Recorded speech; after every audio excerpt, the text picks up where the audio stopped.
So this is the failure sa column under elastic buckling. Tama na. Okay, isang cross-section natin is rectangular na hollow steel section having a length of 1.5 meters. Then ang ating support condition is pin at both ends having Fy na 275 megapascal.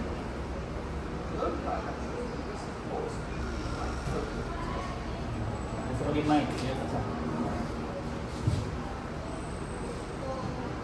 Okay, makita niyo yung red na line. Ano eh? Uy, nagdula na.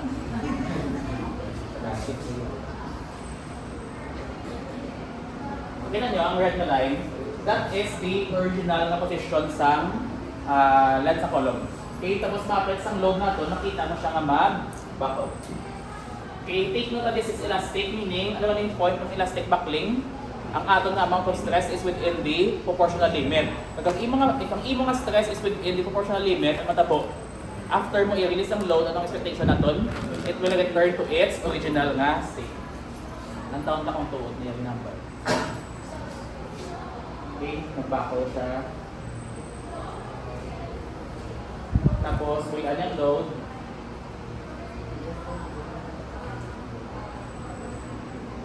Kasi mag-uyas nito. Okay na, pull. Ay, wala na ka-pull. Okay na, ka-play na. Hindi na yun. Na, release ang load. Balik sa iya nga original na position. Okay? So that is elastic buckling. Nantawa pilang strength sa elastic buckling. May gamay, di ba? Kita ito nga ito ng column strength curve. Kung elastic ang imo nga failure sa fractional buckling, gamay din ang strength. Pero, with the benefit of nga wala siya sang permanent nga deformation. After maglinaw or after matungtong sa imo nga building, mabend siya pero pag halin mo, mabalik sa iya nga original shape. Kaso ng problema dira, it will require you larger na size sang column. Eh syempre gamay lang ang stress ang mo ginagamit, so hindi mo ma-utilize ang full strength ng column. Okay, let's try buckling sa low slenderness. This is buckling of low slenderness, but I think this is not because siya mga elastic na eh. Pin and then. Low slenderness meaning, ano siya? Anong ma-expect natin? Pwede siya maging inelastic buckling.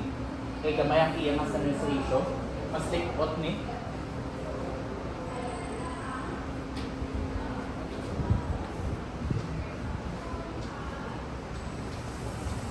Get the follow.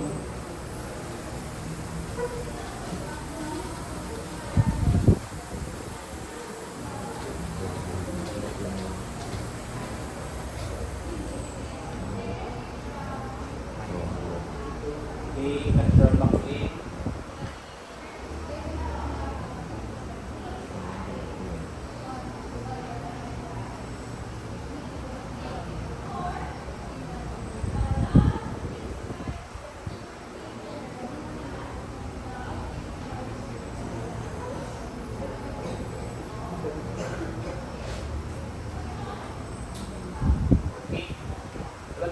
Buckling. Siyempre, kabalo naman siya na this is inelastic na fractional buckling, it will not return to its original shape. Pero, try to observe ang iya nga strength curve. Mas na-maximize mo siya up to 120 kN. Almost times 4 or 4 times ang strength niya na gamit. Try na ang high slenderness.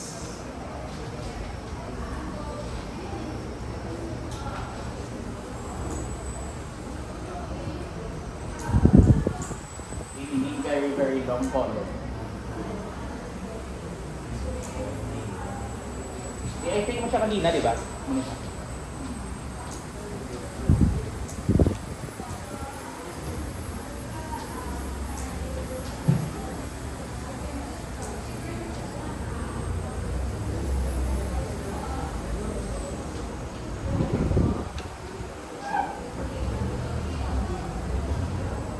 Tawag lang, right na line, nag-bend na siya.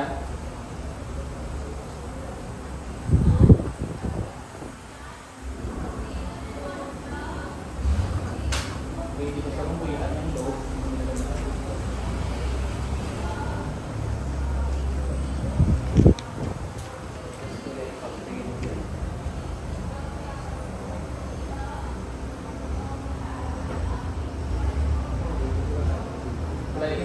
Gusto nyo makita ano ang stress-strain relationship.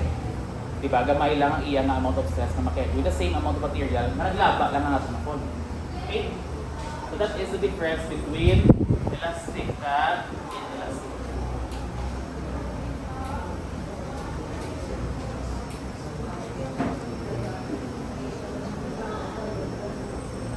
Okay, sample that. Okay, so we have here AW450 by 145 column. Okay, that is 7.5 meter high and is erected on a footing through a moment resisting connection, meaning fixed support sa dalom. And at the top of the column, it will be connected to a roof truss using pin connection. The second floor girders, simply supported, are attached at 4.5 meters above the footing. Determine the allowable compressive stress of the column. Allowable, meaning this is ASD. Use A992 steel. Ano sure kasi may column na kono, erected from foundation going to roof level. Tapos, between the roof and foundation, may katasang second floor. Okay? So, ang total height sa column is 7.5 meters. Tapos, ang second floor kono is attached 1.5 meters above the foundation level or above the footing natin. Okay? So may girders kung naka-connect 4 kabilog. O, paano ma-visualize? Ano siya ba yan? Okay? So ang atom ko naman column is fixed at the base. Okay? This is moment connection. Tapos, ang atom na top sa column which is pinned at the top sa atom na roof truss. Tapos nag-connect ang girder at 4 sides natin. Okay? Let's try to solve for the non-last one.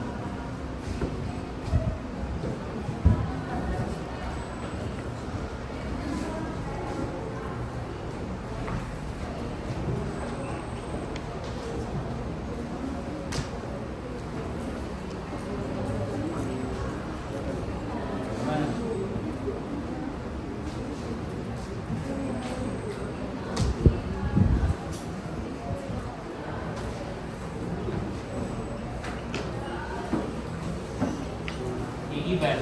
So we have AW450 by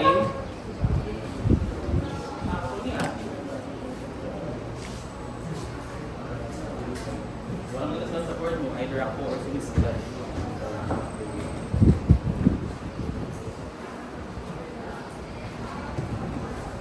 Okay, so this is AW450 by 145.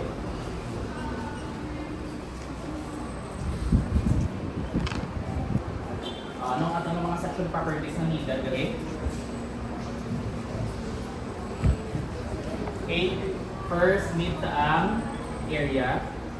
Kadua, need ko ang total depth sa aton nga section. Tapos total width ang aton nga section. Tapos need ko ang thickness ka flange. Thickness ka flange ang aton na thickness ka web. Need naman also ang D. Anong D? This is the clear height between the fillets ng aton na web. Okay? Need ko man ang radius of gyration about X and the radius of gyration of Y.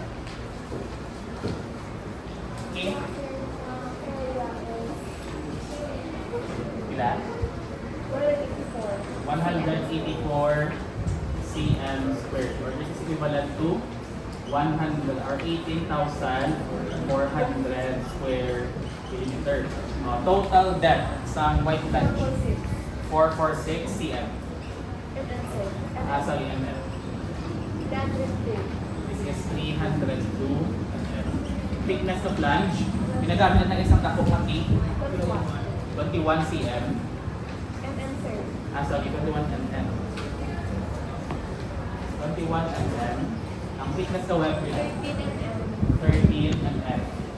Ang clear height ng aton nga no, 356 is 356 RX. Pila? 190. mm. Ry, ilan? 72.4. Di makita ng R at Ry sa second page.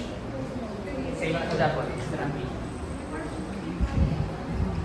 145. Eh, mga moment of area, polar of inertia sa second page.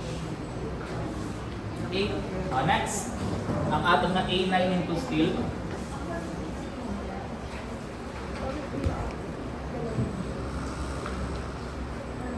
Okay, ilang Fy na natin for A9 into? 3, 4, 3, 4, 5. Okay, yielding lang need natin for our A9 into. Ano pang need natin? We have the total height nga 7.5 meters. Okay? Or total length ng column na 7.5 meters. But, ang ilang tawag sa figure. Di ba ginambal, sa dalong fixed support siya. Tapos sa babaw, pin. So based on this figure, we will have 4 lengths. Kaya for our strong axis, we will have LX1 and LX2. Kaya sa itong LX1 is fixed going to pin connection. Tapos ang LX2 is pin to pin. Tapos for our LY1, meaning bending about the inner axis, we will have fixed to pin, tapos pin to pin. Okay? So, brown ta, i-label siya sa LX1 and LX2. Nagas ninyo na may duwa ka lang. Kaya may agat asang bracing in between sa top sang column kag sa bottom sang column. Kung wala nang exist ka sang girders, kaya meaning, ang imo nga column is unbraced from footing to the top of the roof. So, our question, what if ang bracing is agat lang sa wing axis? Pila ka length ang available for strong? Sing bracing is aral sa wing. O, isa lang. Meaning, isa lang ang possible nimo nga length na gamiton for the flexural buckling. Kaso kay duwa, so yun consider. So for our LX1, that is, pila siya? 4.5, di ba? Hambal. Halin sa footing to second floor. So that is 4.5 meters. Okay, LX2. So 7.5 less 4.5 is 3 meters. LY1, that is 4.5 meters also. LY2, this is 3 meters. Yung question ko, waon na ang value sa effective length factor sa nga condition sa atong mga unbraced length.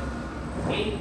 So we will have KX1, KX2, KY1, KY2. Ilainay ng ilan ang mga effective length factor. O for KX1, meaning we are referring to the unbraced length sang bending about weaker axis nga from from the top of the footing going to the girder. So nang aton nga support condition, sa base is fixed. Sa aton nga girder ano siya? Pin. So meaning that is fixed pin. So pilang aton ng KX1? That is 0.7. KX2. That is coming from girder going to top sang aton nga column. That is pin sa girder, tapos pin sa babaw. So pilang siya this is 1.0. Okay? KY1. Sa Japon, footing fixed, second floor girder, pin. So this is 0.7, tapos this is 1.0. Okay? Anong first na class na ubrahon? Always check for local stability. Okay? Check na local stability. Okay, para mabalaan natin kung ano nga code provision na gamitin natin.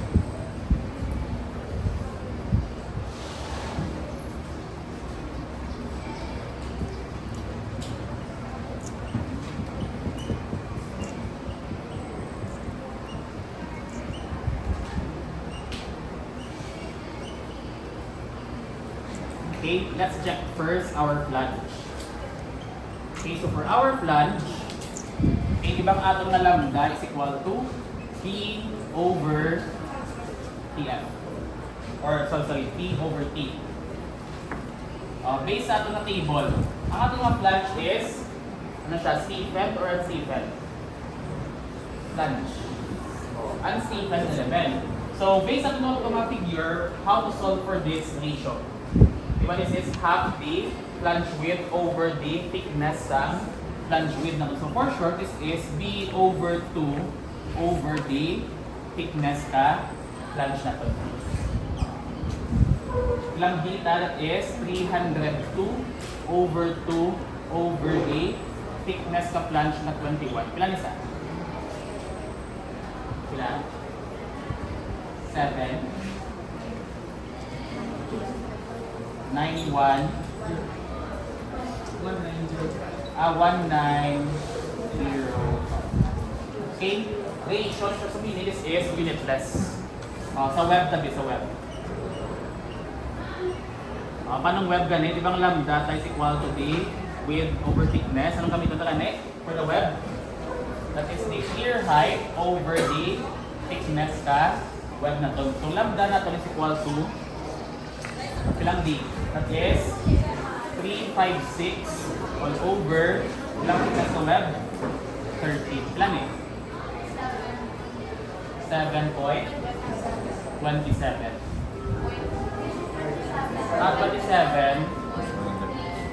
27.3846. Actually, no need to solve. Check once again, W450 by 145. Niyara dila sa table na ratios for local backlink. Ratios for local backlink. Niyara siya for flange, niyara siya for web. Nakita nyo? Ratios for local backlink. O, pilang iya ka flange? 7.19. 7.19. Okay. 7 point? Same din. O, dito malabay. Table na.